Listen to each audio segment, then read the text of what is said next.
Prezados alunos, é um grande prazer estar aqui com vocês novamente. E estaremos tratando então hoje sobre o tema Instituições, Retórica e o Bacharelismo no Brasil.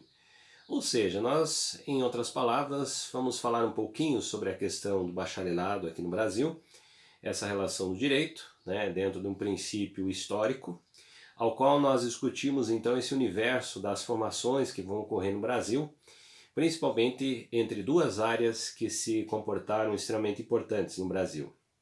Dentre elas nós temos então a formação de medicina, que é um dos cursos tradicionais aqui no Brasil, e nós temos o curso também tradicional no Brasil, que é o curso de Direito. Então são duas relações que são trazidas da Europa, dentro dos moldes europeus, que vão ser princípios de formação aqui do ensino superior no Brasil. Então nós podemos dizer que o direito, efetivamente, o enfoque mais importante, ao qual nós temos aqui na nossa aula, ele é um dos cursos mais antigos que nós temos no Brasil, que vai trazer as discussões relacionadas a todo um princípio, diante de uma das características da retórica, das características do ensino jurídico, do conhecimento e das teorias, voltadas principalmente a essa lógica do direito, Então, nós podemos falar que basicamente é um texto que traz essas discussões. O texto é do professor José Vanderlei Cosima, que nos traz essas discussões relacionadas então a essas perspectivas, e esses universos e essas influências do processo de formação aqui que nós temos no Brasil, do bacharelado em Direito. É claro que grande parte de toda essa estrutura ela vai iniciar de forma tímida no Brasil, Não podemos pensar que o curso de Direito é um curso que nasce grande, ele nasce de forma tímida, se nós compararmos assim o universo do ensino superior que ocorria na Europa, que já tem uma tradição muito mais antiga do que a gente vai perceber aqui no Brasil. Portanto, essas referências, essas experiências que foram já constituídas na Europa, elas vão, em outras palavras, ser trazidas ao Brasil.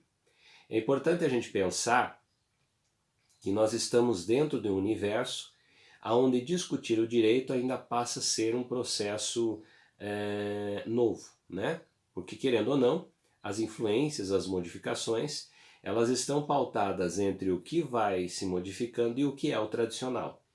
Então essas duas concepções elas vão ser, em outras palavras, trazidas para o Brasil também. É importante a gente pensar aqui também que pensamentos revolucionários, pensamentos que vão trazer perspectivas diferentes também vão chegar ao Brasil. Quando a gente fala na ideia do iluminismo, em outras palavras, grandes pensadores da área do direito, filósofos, pensadores da área do direito, vão trazer perspectivas diferentes também, que elas vão, em outras palavras, começar a agregar esse espaço. Eles vão estar presentes nesse espaço aqui.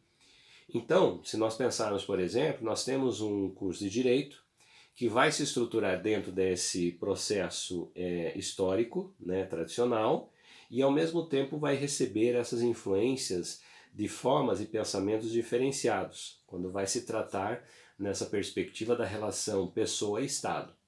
Então essa concepção é uma das concepções importantes, que nós podemos, em outras palavras, afirmar que vai trazer um novo cenário, que vai modificar alguns dos aspectos, diante dessa nova visão que a gente vai ter sobre a condição do direito. Então ele vai ser pautado diante dessa realidade, diante desse universo aqui no Brasil. Então nós utilizaremos esse texto para discutir alguns dos aspectos abordados pelo autor, que vão, em outras palavras, trazer para nós aqui essa perspectiva, ou seja, essas discussões que ocorrem dentro desse universo. Então vamos ao nosso primeiro slide relacionado a esse tema. Primeiramente, o fato de que o bacharelismo não poderia propriamente ser considerado uma instituição, teoria da instituição, e se assim fosse por interpretar extensiva, dificilmente seria considerá-la jurídica, tratando-se como se trata de uso, costume social e político, e não um conjunto de correntes coerentes de normas reguladoras de determinados fatos sociais. Outro fato importante é a da dicotomia referida por Afonso Arino de Meio, Franco, entre o bacharelismo e o judicismo, associando o primeiro à atividade política e o segundo à produção teórica e filosófica, especificação que, embora registrada, não foi levada em consideração. Por fim, chamou também a atenção o entendimento de Nelson Nogueira Saldanha, para quem, citação, falar de bacharelismo é um pouco menos que alimentar um mito, e não ser de que frise que se trata de referir um bias profissional, do que lida com as leis e ditos forenses ou burocráticos, ou então uma forma mentis tendente a ver o jurídico como essência do social.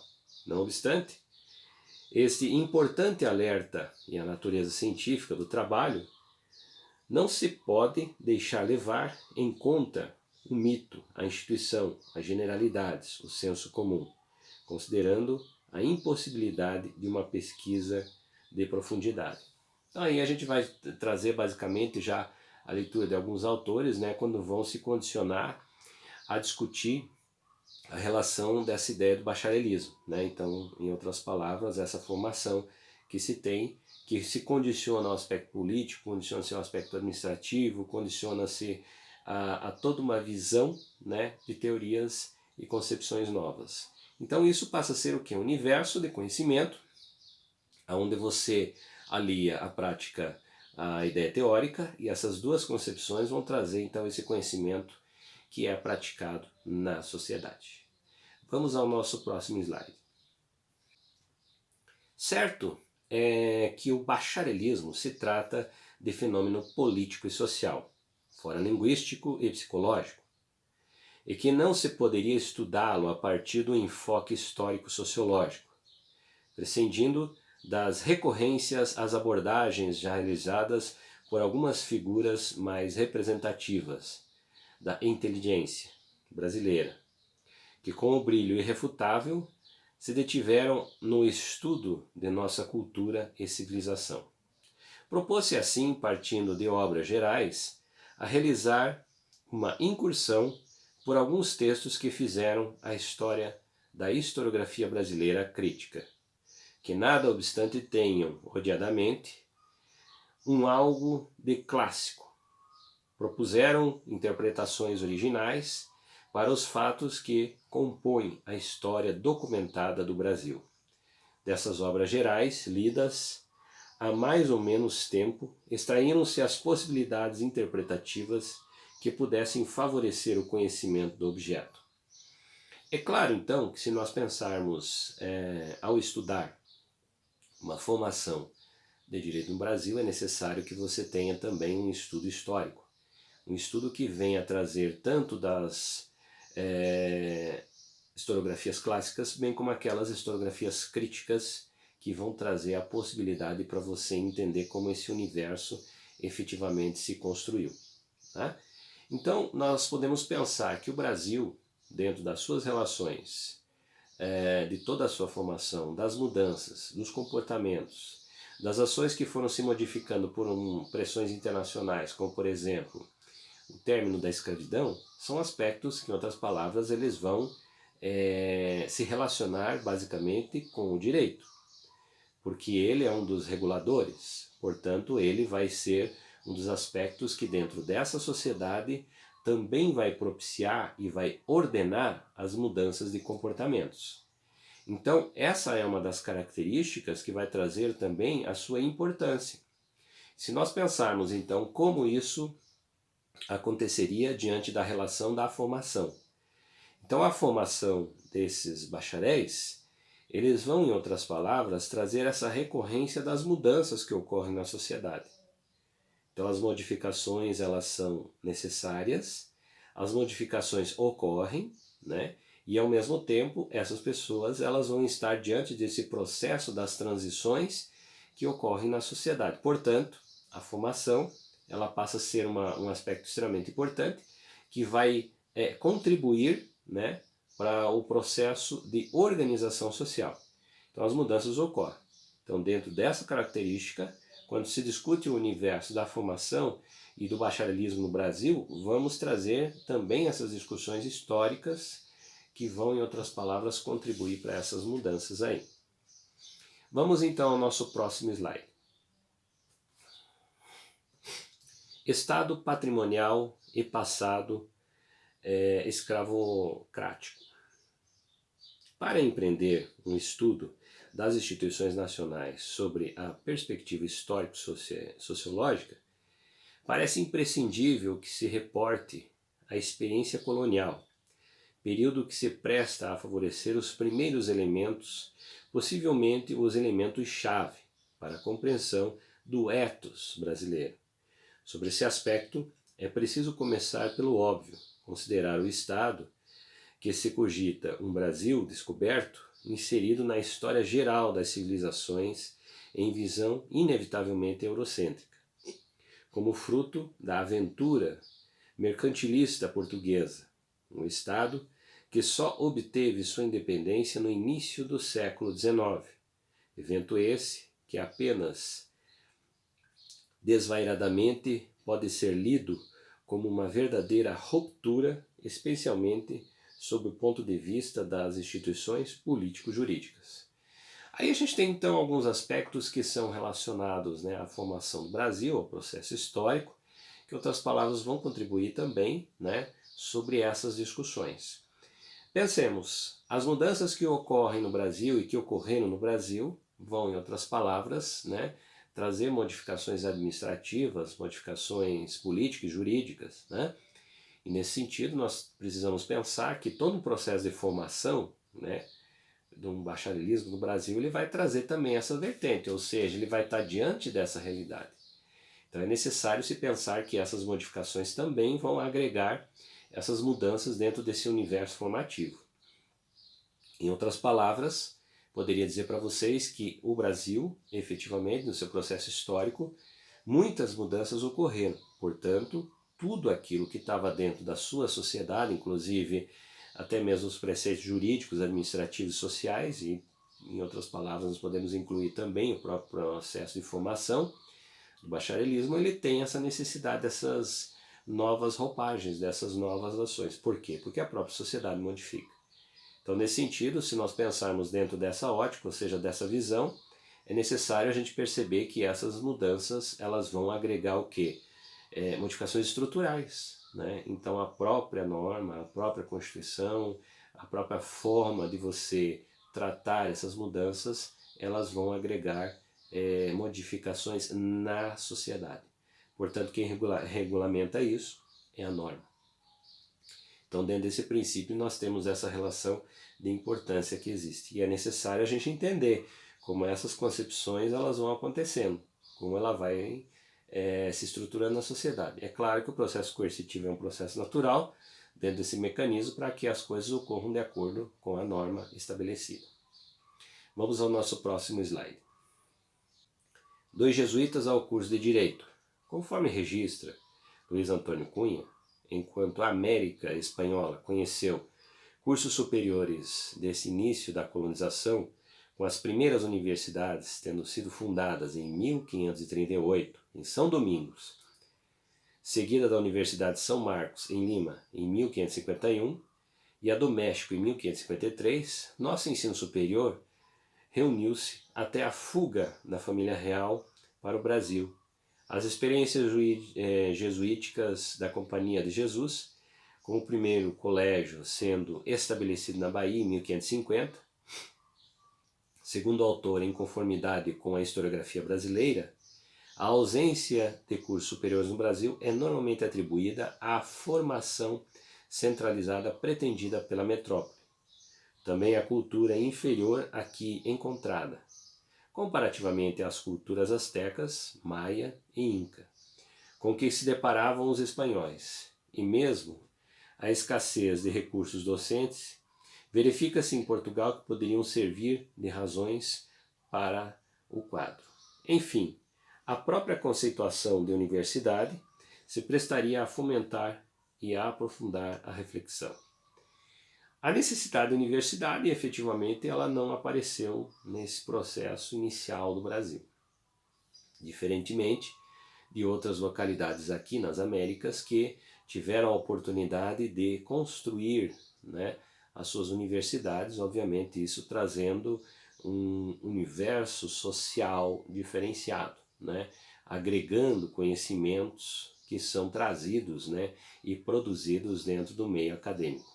Em outras palavras, nós podemos dizer que nós aqui, diante dessa realidade, né, ficamos muito atrás de outros que foram já investindo dentro do universo do ensino superior. Portanto, se nós pensarmos áreas de necessidade como a própria medicina e como propriamente dito o direito, são áreas assim que ficaram desprovidas. Todas elas dependentes, né, de formações que eram feitas na Europa. Então, quando se tinha pessoas do próprio Brasil, né, claro que famílias com recursos que poderiam bancar toda a formação de um filho, né, na Europa, isso era trazido através dessa visão, dessa vertente. Porém, é importante a gente pensar também que as contribuições elas podem ocorrer, como é o caso da nova forma de se pensar, né, questões voltadas ao conhecimento, como é o caso das influências do pensamento iluminista, que chegam ao Brasil e vão, em outras palavras, trazer novas discussões e novos paradigmas, né, que serão apresentados dentro desse universo de formação aqui no Brasil. Vamos ao nosso próximo slide. Bacharelismo, retórica, formalismo e abstração. Entende-se por bacharelismo a situação caracterizada pela predominância de bacharéis na vida política e cultural do país. Diversamente do que poderia depreender sem mais aqueles, que não se trata da invenção do piniquim. Historicamente, é uma espécie de fenômeno político e social que, entre nós, deita raízes em Portugal, tendo sido significado a participação de juristas nos conselhos da coroa desde os primeiros passos da estruturação do Estado português.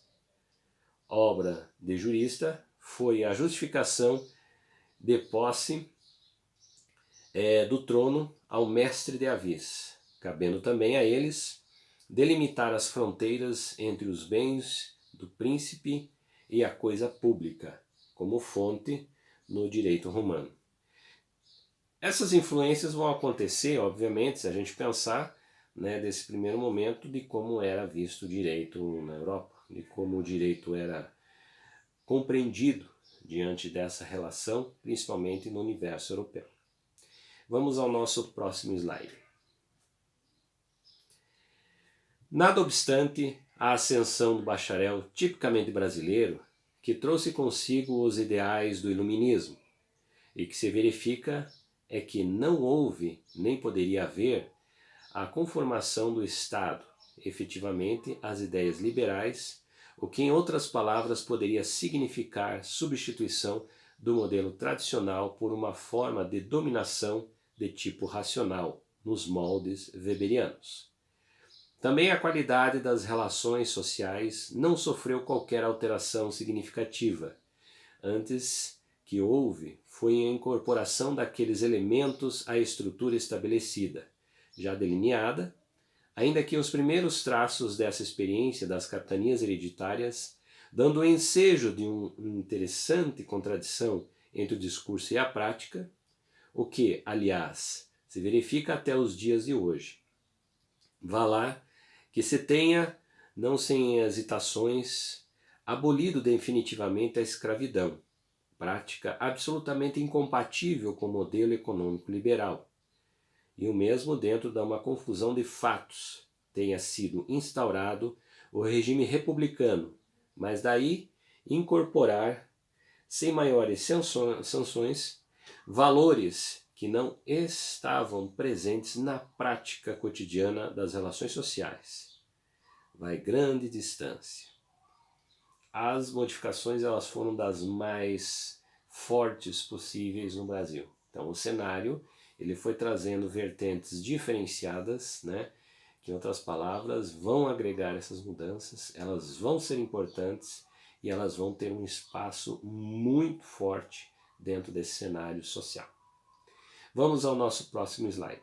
Para arremate, um outro fato é importante assinalar é que a parte da contribuição para a construção das instituições jurídico-políticas nacionais.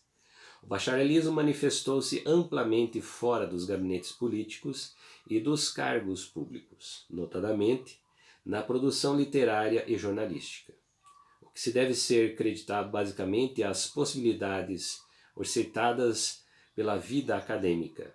De outra parte, a evidência, a condição primeira para o exercício dessas atividades é a de letrado, com o domínio convincente tanto da gramática quanto da estatística, especialmente no primeiro caso.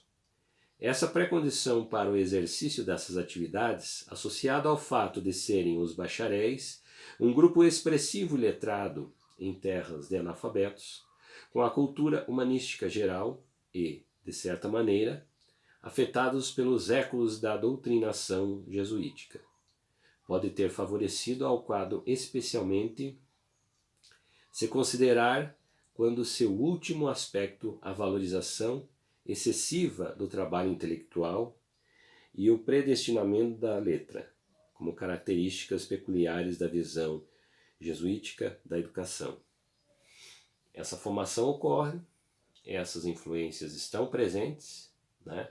Então a gente pode pensar que, em outras palavras, esse condicionante foi um dos aspectos que trouxe esse universo, ou seja, trouxe essas discussões que nós podemos ampliar quando nós pensamos então nesse processo de formação de uma consciência, da formação de profissionais, da formação de um cenário novo, que vai, em outras palavras, se construir, né, em um universo dicotômico, né, você trazer a educação para um universo que é extremamente analfabeto, né, não tem esse conhecimento letrado.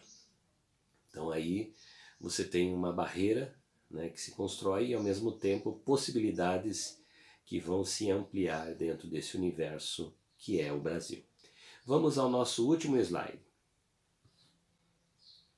Acerca da disseminação de bacharéis na literatura, pode-se considerar, além dos fatores já referidos, que a aproximação entre esta e a retórica, mencionada como elemento significativo da cultura bacharelesca, é uma relação que se poderia dizer se estabelece do todo para uma parte.